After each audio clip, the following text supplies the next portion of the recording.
Vous regardez Période d'essai et j'ai le plaisir de recevoir Thomas Porcher, économiste et essayiste, qui a récemment publié L'économie pour les 99% en collaboration avec Ludivine Stock et Raphaël Ruffier-Foussoul. Thomas, bonjour. Bonjour.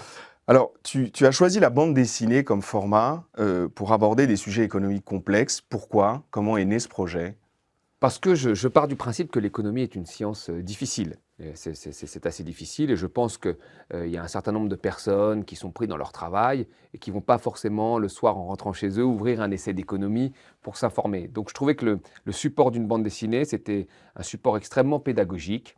Les gens peuvent l'ouvrir, parfois en 2 pages, 2 dessins, ça en dit plus que 10 pages d'essais. Et donc, c'est un bon outil pour que les gens se plongent dans l'économie. Puis ça les intéresse. Après, ils vont aller un peu plus loin sur des essais un peu plus techniques. Mais ce qui est bien dans cette BD, c'est qu'on a abordé quand même la majorité des débats économiques contemporains, comme on les entend dans les médias actuellement. Et là, ça permet aux gens de se forger un avis contradictoire, enfin de discuter, de débattre de ces grands débats contemporains. Alors, moi, personnellement, j'aime pas trop le terme, mais est-ce que tu considères ça comme de la vulgarisation voilà, Oui. Mais la vulgarisation n'est pas vulgaire.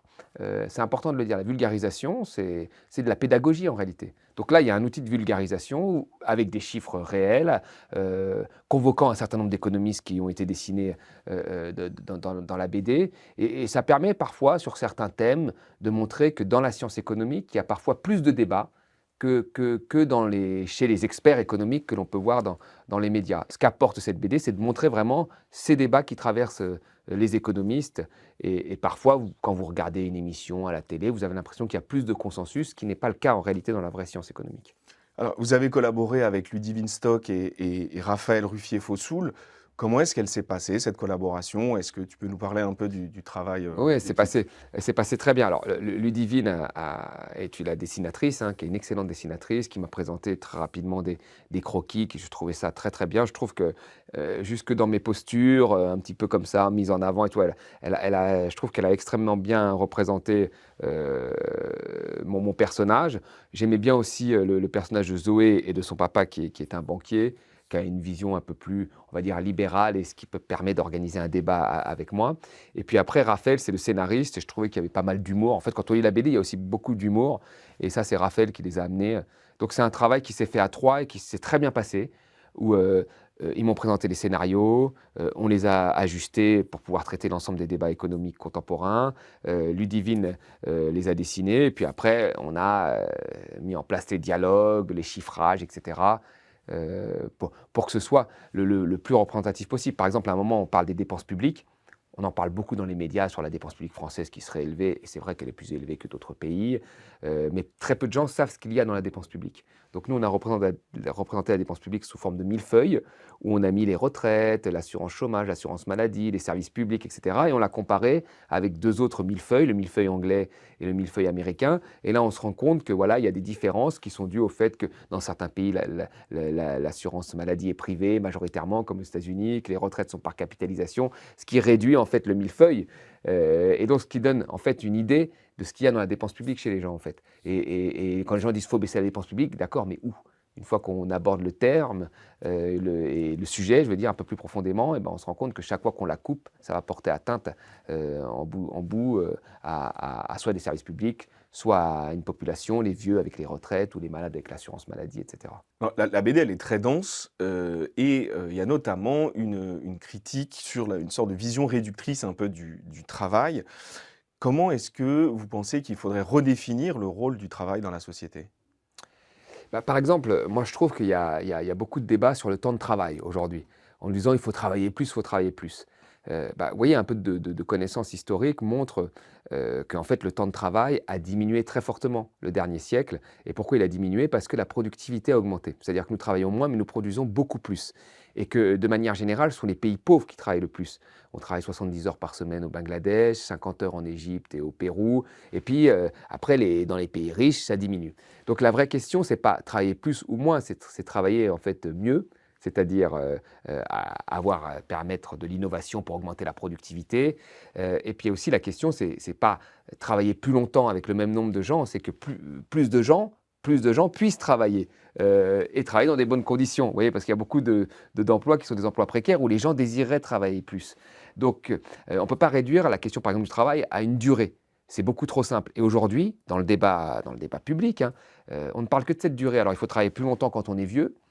Soit dit en passant, les dernières années, en général, on est un peu moins productif parce qu'on est plus fatigué. Il faut aussi travailler plus longtemps, par exemple, donnant des jours congés en travaillant gratuitement. Mais la question du temps de travail, ce n'est pas qu'une question quantitative. Vraiment, le travail, il faut qu'il soit aussi bien fait et il faut qu'il soit productif. Et je pense que la question de fond qu'il faudrait aborder, c'est pourquoi notre productivité n'augmente pas et stagne un petit peu ces dernières années. Ça, c'est des vraies questions. Vous mêlez beaucoup des statistiques avec des histoires un peu plus personnelles. Oui. Quel était l'objectif de cette approche-là? Bah, c'est toujours important, moi, je pense, de mettre toujours un peu de vécu. Alors, vous avez bien sûr les données, les résultats de données, mais c'est toujours intéressant d'avoir un vécu qui est vu finalement comme un terrain d'étude. Donc, parfois, on a mis des choses comme ça parce que bon, il y a un côté qui incarne un peu plus, il y a un côté plus personnel et il y a un côté qui peut renvoyer chez des gens à des choses aussi qu'ils ont vécues personnellement. Donc, c'était intéressant. Et moi, comme j'ai grandi dans un département, le 93, et dans une ville qui a été très touchée par la désindustrialisation. Donc on peut voir par exemple un des impacts négatifs de la mondialisation qui s'est fait sur les usines notamment et les ouvriers. Il y a beaucoup de chercheurs qui étaient persuadés que le libre-échange profitait à tous, ou du moins que les effets négatifs étaient plus faibles par rapport aux effets positifs. Mais moi, dans le département où j'ai grandi, très vite, nous avons vu les effets négatifs avant d'en voir les quelques effets positifs qui se trouvaient peut-être dans la baisse des prix de certains vêtements, etc. Et c'est important de rappeler ça parce qu'il y a beaucoup de chercheurs qui ont attendu d'être des grands chercheurs pour rentrer des données et se dire « Ah, il y a peut-être un effet négatif, ce qui pousse les extrêmes, notamment Trump qui a fait en partie sa campagne là-dessus, et même le RN qui aujourd'hui dans des anciens bassins industriels fait des scores quasiment soviétiques, hein, notamment dans le Nord. Et ben moi, dans mon enfance, très vite, j'ai vu les effets négatifs de la mondialisation et je trouve ça toujours intéressant de rappeler un vécu. On en vient à la question des inégalités qui, toi, te tient à cœur. Quel est le lien entre ces inégalités et la perception du travail par les 99% de la population? En fait, il y a des travaux très sérieux qui ont été faits par Thomas Piketty et qui ont été rejoints par d'autres, parfois d'autres économistes de grandes institutions, qui montrent bien en fait que ces 30-40 dernières années, le revenu des 1% les plus riches, hein, donc une minorité, a augmenté plus vite que le revenu des 99%. C'est-à-dire que la création de richesse, qui est faite en grosse partie par le travail, hein, a été partagée plus en faveur d'une partie, qui est les 1%, que les 99%. Je crois que si on reprend les chiffres de Thomas Piketty, c'est les 1% ont vu leur revenu sur 30 ans augmenter de 100% et les autres de 25%. C'est-à-dire que personne ne s'est appauvri, mais il y en a qui ont augmenté, dans le partage de la richesse, qui ont pris plus que les autres. Ce qui n'était pas le cas à l'après-guerre, dans les 30 Glorieuses, où les riches ont continué à s'enrichir, mais se sont enrichis moins vite que les 99%. Et là, ça montre bien que les fruits du travail sont mal répartis. Et moi, je pense que dans une société, ce que nous appelons aujourd'hui comme des sociétés un peu démocratiques, c'est une société où il y a un partage plus équitable, où il y a une classe moyenne. Ça ne veut pas dire que les pauvres s'appauvrissent en réalité. Les pauvres continuent à s'enrichir, mais ils s'enrichissent moins vite que ce qui a été ces 30 dernières années. Parce que s'ils s'enrichissent très vite, vous avez ce que nous avons vécu partout et ce que nous vivons, ce que les États-Unis vivent très fortement, mais ce que nous commençons à vivre également en Europe, qui sommes un des continents les plus égalitaires au monde, c'est que la classe moyenne est nivelée vers le bas, quand en haut, les richesses grandissent très fortement. Et ça, bon, je pense que déjà d'un point de vue économique, ce n'est pas forcément bon, parce qu'on a vu aux États-Unis que c'est sur ces inégalités croissantes qu'ils ont développé des subprimes ou des crédits à la consommation pour que les gens puissent consommer, alors qu'il aurait fallu peut-être augmenter les revenus et les salaires. Ça crée des inégalités et puis ça crée des tensions dans la société, comme nous le voyons ces dernières années, où aujourd'hui, nous sommes dans une situation budgétaire difficile et personne ne veut porter les économies, parce que tout le monde a l'impression que certains ont été plus gâtés que d'autres. Vous voyez, c'est ça. On est dans une société où finalement les gens disent « mais pourquoi moi je devrais porter cet effort puisque certains ont été très gâtés ?» Donc une société démocratique, elle fonctionne aussi quand il y a un partage plus équitable des fruits du travail. Dans la BD, il y a une critique de l'inefficacité du dispositif CICE. Est-ce que vous sous-estimez pas les effets positifs, alors que certaines études défendent mordicus le fait que ce dispositif a permis de préserver des emplois en temps de crise?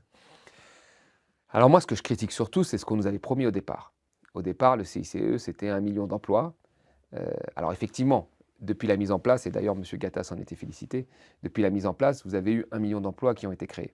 Mais est-ce que c'est 1 million d'emplois dû uniquement au CICE? Parce que vous avez un effet de rattrapage, c'est-à-dire qu'après la crise de 2008, entre 2008 et 2015, vous avez eu quasiment 1,5 million d'emplois qui ont été détruits, des gens qui ont été au chômage. Et à partir du moment où nous avons retrouvé notre niveau d'activité d'avant-crise, c'est-à-dire 8 ans après, donc en 2016, là, les emplois ont été recréés. Et nous avons, d'ici à aujourd'hui, plus d'1 million d'emplois qui ont été créés. Mais ont-ils été créés juste à cause du CICE ou à cause de la reprise d'activité? Monsieur Gattaz dit que c'est à cause du CICE. Et les études de France Stratégie, qui sont des études quand même qui ont analysé l'impact des réformes fiscales sur l'investissement ou les créations d'emplois, ont estimé qu'il y avait eu 100 000 emplois créés ou maintenus. Donc on est très loin du compte, en réalité. Voilà, on est très très loin du compte. D'autres études ont montré en plus que le CICE avait majoritairement profité aux grosses entreprises plutôt qu'aux PME. Alors ce qui avait été mis en avant était quand même les PME dans la justification du choix de cette politique. Donc probablement que les études que je ne connais pas, que vous citez, disent qu'en période de crise, ça a permis de maintenir des emplois. Mais à la base, c'était le CICE va créer 1 million d'emplois. Alors, est-ce qu'on s'est mal compris sur le fait que c'était à cause du CIC uniquement ou autre chose? Mais force est de constater, en tous les cas, que les premières études de France Stratégie, qui est quand même un organisme rattaché au Premier ministre, n'ont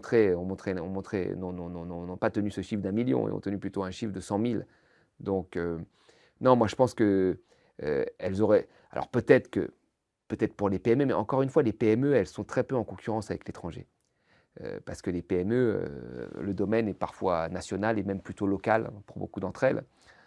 Si elles sont en concurrence par l'étranger, c'est que vous avez en face d'elles parfois des multinationales qui s'installent et qui peuvent pratiquer une concurrence déloyale, notamment parce qu'elles font de l'optimisation fiscale et qu'elles profitent de la mondialisation. Mais sinon, c'est assez localisé, l'économie des PME. Celles qui ont besoin d'être compétitives vis-à-vis de l'étranger et donc avoir un coût du travail moins élevé, c'est les multinationales. Notamment avec l'Allemagne, parce que le CICE a été calculé en fait pour qu'on soit aussi compétitif que l'Allemagne. C'était directement adressé à l'Allemagne. Et donc là, il s'agit de multinationales. Donc on savait dès le début que ça allait profiter majoritairement aux multinationales. Alors pourquoi pas, si derrière il y a des contreparties un peu plus fortes, comme le fait de ne pas délocaliser ou d'avoir des complications un peu plus difficiles pour délocaliser ou fermer des usines, ce qui n'a pas été le cas. Donc est-ce que le CICE a empêché de délocaliser? Je ne crois pas. Est-ce que le CICE a créé 1 million d'emplois? 1 million d'emplois ont été créés, mais pas dû qu'au CICE. On ne peut pas tout donner, et c'est ce que font les économistes quand ils font des études, c'est-à-dire qu'ils isolent des données pour voir quels impacts elles ont eu. Et la plupart des études qui ont été faites montraient que ça n'avait pas créé 1 million d'emplois. Voilà. D'accord, donc c'est plus le décalage entre la promesse et finalement le Bah oui, résultat que l'inefficacité du total du shoot, bien dispositif. sûr, bien sûr, et puis, bien sûr. Il n'y a jamais un dispositif qui est totalement inefficace. Il est plus inefficace qu'efficace. Moi, je juge qu'il a plus été inefficace qu'efficace et qu'il a loupé sa cible en profitant plus aux grandes entreprises qu'aux petites. Même si, encore une fois, la question, moi, me semble-t-il, de la pression fiscale des petites entreprises est une vraie question qui doit être mise aujourd'hui sur le tapis, parce que en réalité, les petites entreprises ont une pression fiscale beaucoup plus forte que les grosses entreprises. Ça, tout le monde le sait. Parce que les grosses entreprises peuvent profiter d'optimisation fiscale possible et légale via des prix de transfert à l'intérieur de l'Europe. Et donc, vous organisez une forme de concurrence déloyale où les petites ne peuvent pas profiter de ça et sont parfois en face de très grosses étrangères qui, elles, profitent de cette baisse de la pression fiscale. Donc, il y a vraiment une question à se poser sur la pression fiscale des petites complètement, qui pour moi, est pas tant une question de niveau qu'une question de concurrence déloyale avec ces grands groupes. Mais il doit y avoir quelque chose d'ouvert là-dessus. Les États-Unis ont fait un Small Business Act qui concernait que les petites. Je pense que nous, on doit quand même ouvrir ça parce que c'est vrai que la pression fiscale des petites est très élevée relativement en comparaison aux grandes. Thomas, un ouvrage, ça se prépare sur le temps long. Est-ce que entre l'aspect fini de la bande dessinée et aujourd'hui, il y a des événements ou des circonstances qui te feraient dire, bah tiens, j'aurais aussi pu parler de ça dans la BD. Non, pas tant que ça en réalité, puisque même l'augmentation du chômage est clairement due à la baisse d'activité, à la baisse de croissance que nous avons sur les prévisions. Et c'est normal, quand il y a moins de croissance, il y a plus de chômage. Et d'ailleurs, c'est intéressant de rappeler ça. C'est-à-dire que les 1,5 million de chômeurs que j'ai évoqués en plus entre 2008 et 2015, ils ne sont pas dus au fait que les gens ont eu une épidémie de paresse ou qu'ils ne voulaient pas aller travailler parce que l'assurance chômage était plus intéressante. Elle est due au fait qu'il y a eu très peu de croissance. On a eu des années à 0% de croissance. Donc vous avez tous les ans un certain nombre de gens qui arrivent sur le marché du travail et la croissance ne permet pas d'absorber, de les transformer en salariés. Et là, c'est ce qui se passe. On a des prévisions de croissance à la baisse dues à l'instabilité politique que nous vivons très clairement. Et ces nivellements de croissance à la baisse font que vous avez une augmentation du chômage. Donc non, l'important, moi je trouve, c'est de bien comprendre que le chômage, en grande majorité, encore une fois, est dû plutôt à l'état de l'activité économique et donc à l'état de la croissance. Si vous avez une bonne croissance, vous allez avoir des créations d'emplois énormes. Et ces dernières années, on est parti du principe que le chômage était dû en partie au système d'assurance français, comme l'assurance chômage, alors que moi, je pense que la vraie question, c'est quelle croissance on va avoir. Et pour avoir de la croissance, c'est les innovations. Quelle innovation il faudrait avoir. Et vous voyez, sur la question de l'innovation, moi, je ne suis pas partisan qu'il faut que tout soit public. J'ai jamais dit ça d'ailleurs. Moi, je suis dans le secteur privé, je suis dans une école de commerce privé, etc. Moi, je pense que nous vivons dans une économie mixte, où le public et le privé s'alimentent. Aujourd'hui, il y a vraiment une volonté que le privé écrase le public. On dit toujours qu'il y a trop de public en France, trop de services publics, trop de dépenses publiques. Mais la dépense publique, en fait, même si elle est égale à 59% du PIB, ça ne veut pas dire qu'il reste 41% au privé. Le privé, si on calcule la dépense privée, qu'on prend les mêmes éléments, c'est-à-dire les assurances privées, les salaires privés, les consommations intermédiaires du privé, et j'en passe et des meilleurs, on arrive à 200% du PIB. C'est-à-dire qu'en France, le secteur privé est 3 fois plus élevé que le secteur public. Oui, donc il ne faut pas penser que le secteur privé est écrasé par le public, c'est faux. Et moi, je suis pour une économie mixte. Je pense que le privé et le public s'auto-alimentent et ne doivent pas se combattre. Vous regardez sur les innovations, l'IA. L'IA, les innovations qui ont permis l'IA au départ, sont des innovations académiques, qui sont financées à 90% par du public. Et le développement de l'IA, c'est du privé. Et c'est pareil pour le smartphone. Le smartphone de Steve Jobs, il en a fait un développement privé intéressant, mais en amont, toutes les innovations, le GPS, Internet, la reconnaissance vocale, l'écran tactile, ça a été développé à 80% par du public. Et donc là, on voit bien une association entre public-privé qui est gagnant. Vous voyez, c'est ça qui est intéressant. Or, aujourd'hui, on a eu des discours en disant « il n'y a que les entrepreneurs qui innovent ». C'est faux. Ils innovent grâce à des innovations académiques dues aux sciences et à la recherche qui est majoritairement toujours publique ou financée par fonds publics, même aux États-Unis. Alors justement, vous prenez une transition écologique financée par le secteur public. En partie, oui. En partie. Comment on concilie ces investissements massifs avec la volonté de maintenir une compétitivité? Est-ce que il y a des idées ou des... Non, encore une fois, je vous le dis, la plupart la recherche académique permet l'innovation majeure, que ce soit pour Internet, que ce soit pour le nucléaire, que ce soit pour les énergies renouvelables, que ce soit même pour le pétrole. Le pétrole de schiste, à la base, c'est quand même des innovations techniques qui ont été faites par des chercheurs académiques, donc financés sur fonds publics. Et c'est pareil pour les renouvelables et le solaire. Donc si on n'arrive pas à innover sur ces domaines-là, on ne sera jamais des leaders. Or aujourd'hui, et l'innovation a besoin d'investissements publics dans la recherche académique. Donc ça, c'est la première des choses. Ensuite, les entreprises naissantes ont besoin de subventions publiques. Les Chinois, ils subventionnent comme des malades les batteries électriques, ils subventionnent comme des malades les voitures électriques, ils subventionnent comme des malades le solaire. Vous voyez, ils n'hésitent pas, eux. Et Trump, c'est ce qu'il va faire aussi sur l'IA, là, en partie. Donc nous, on était à un moment des leaders au niveau mondial sur le solaire, parce que le solaire était subventionné en Europe. Qu'est-ce qui s'est passé? Il y a eu la crise de 2008, on a dit on n'a plus d'argent, il faut faire des économies budgétaires pour réduire les déficits, on supprime les subventions sur le solaire. Qu'est-ce qui se passe aujourd'hui? Nous sommes une colonie chinoise sur le solaire, tout autant que nous sommes une colonie américaine sur la technologie. Donc c'est important de comprendre qu'il y a la recherche académique qui est sur fonds publics en général, majoritairement, parce que c'est en amont de la chaîne de l'innovation et que le privé ne s'y risque pas, ou plus faiblement, ou sur des résultats de court terme.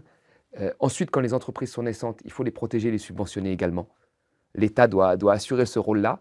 Et une fois qu'elles seront très fortes, là, elles pourront s'imposer, comme elles l'ont fait dans l'histoire de nos géants énergétiques, etc., au reste du monde. Donc, il y a toujours un lien entre public et privé. Et comme nous sommes aujourd'hui sur la transition énergétique, je ne dirais pas la préhistoire, mais au début de l'histoire, il faut encore que l'État ait un rôle là-dessus. Voilà. Quels ont été les premiers retours sur la bande dessinée de la part de gens un peu profanes? Le retour du public a été très bon. La BD se vend très très bien. On dépasse les 20 000 exemplaires au bout de 2 mois. Donc c'est pas mal, c'est un bon chiffre. Après, cette BD, elle a pour but de créer le débat sur des questions comme l'innovation dont on a parlé, etc. Donc les gens sont assez friands, hein, entrepreneurs, comme citoyens, hein, de ce type de débat. Parce que je me base, encore une fois, je me base sur beaucoup de travaux, alors des travaux sur l'énergie que moi j'ai fait à titre personnel parce que c'est mon domaine de recherche, mais des travaux d'autres économistes. Par exemple, sur l'innovation, il y a Marianne Mazzucato qui est une professeure à Londres, qui est une spécialiste de l'innovation et qui tient exactement les propos que je vous ai dit. Voilà, donc je me base sur un certain nombre de travaux, de Stiglitz et d'autres, et donc ça suscite quand même le débat. Parce que, vous savez, malgré tout, je pense que, y compris les chefs d'entreprise, quand on discute avec eux, ou les grands cadres dirigeants, ils sont quand même nostalgiques d'une période un petit peu à la De Gaulle, où les gens avaient une vision stratégique, où l'État avait une vision stratégique. Le nucléaire s'est développé très rapidement en France. Pourquoi il s'est développé? Parce que nous avons fait un choix politique. L'État stratège a dit « je veux que les Français aient une énergie qui dépende du nucléaire majoritairement. Donc nous allons construire une 50aine de réacteurs en très peu de temps », ce qui s'est fait, et ce qui fait qu'aujourd'hui nous avons 70% de notre électricité qui vient du nucléaire, ce qui est inédit dans le monde. L'Italie, qui est à côté de nous, a refusé de faire du nucléaire. Donc c'était un choix politique. Donc les impulsions politiques sont très importantes. Et je pense que beaucoup de gens trouvent que, voilà, au niveau politique, ils ne sont pas assez suivis. Que ce soit parfois dans la tech, avec Macron, au début, il y avait un élan, mais que ce soit dans les renouvelables, où ils trouvent que là, il y a des stop and go et que c'est un peu compliqué, ou dans le nucléaire. Beaucoup de dirigeants ont dit que ces dernières années, les dirigeants politiques n'avaient pas eu de vision stratégique, et ainsi de suite. Donc c'est intéressant de relier comment le politique et comment l'État et le privé peuvent se marier pour donner quelque chose de bon. Voilà. Tu as parlé un peu de Donald Trump et très rapidement, hein, sur cette question. Quelle influence tu penses qu'aura cette élection, ce second mandat? Alors moi je trouve que ce que redonne Trump et ce qu'il a redonné déjà en 2016, il a remis sur la table le mot protectionnisme. Aujourd'hui, le mot protectionnisme est dans toutes les têtes, y compris Emmanuel Macron qui défend un protectionnisme européen. Tout le monde parle de protectionnisme. Alors qu'avant Trump, c'était très difficile d'aborder ce thème-là. Alors qu'effectivement, un protectionnisme intelligent, encore une fois, dans une phase, par exemple, de naissance des entreprises, est indispensable. Je vous donne un exemple. Les réseaux sociaux existent depuis longtemps, et nous n'avons pas su en Europe créer des réseaux sociaux. Les Chinois ont quand même créé TikTok. Nous n'avons rien créé, alors que nous avons la capacité de le faire. Pourquoi? Parce que nos frontières étant ouvertes, les réseaux sociaux se sont imposés à nous et des réseaux sociaux américains. En Chine, ils ont interdit les réseaux sociaux américains. Ils les ont limités pour pouvoir créer leur réseau social.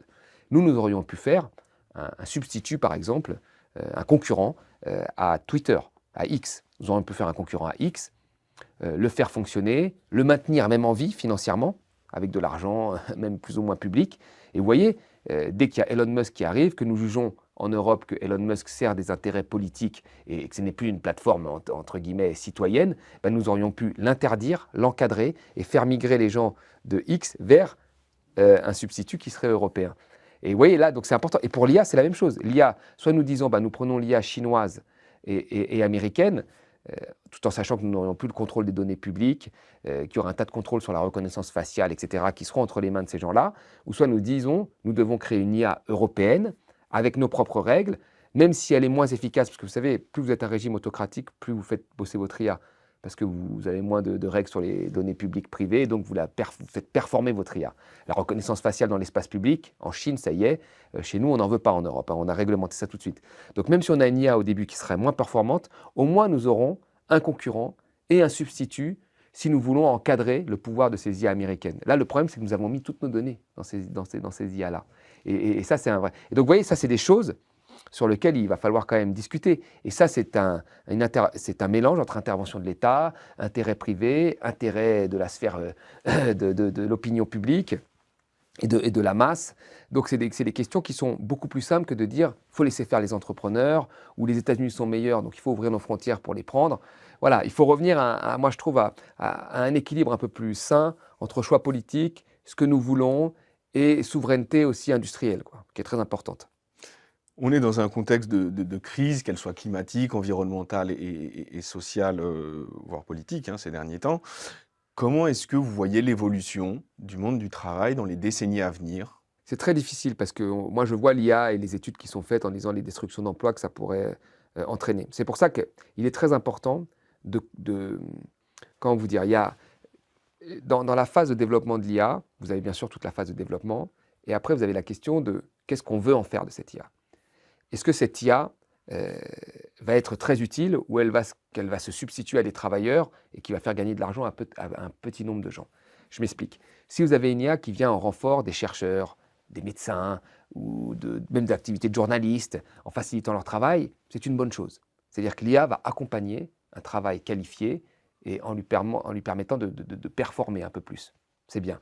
Mais si l'IA remplace des travailleurs qui ont des tâches plus automatiques, bah dans ce cas-là, ça va détruire des emplois, ça va compresser les coûts, ce qui va faire gagner de l'argent à une petite partie, c'est-à-dire des actionnaires et des dirigeants. Donc il faut savoir comment on utilise l'IA. Parce qu'une innovation, en fait, elle est intéressante que quand elle sert à améliorer la productivité, pas quand elle se substitue et qu'elle détruit des emplois. Donc ça, c'est une question qui va se poser dans le monde du travail futur.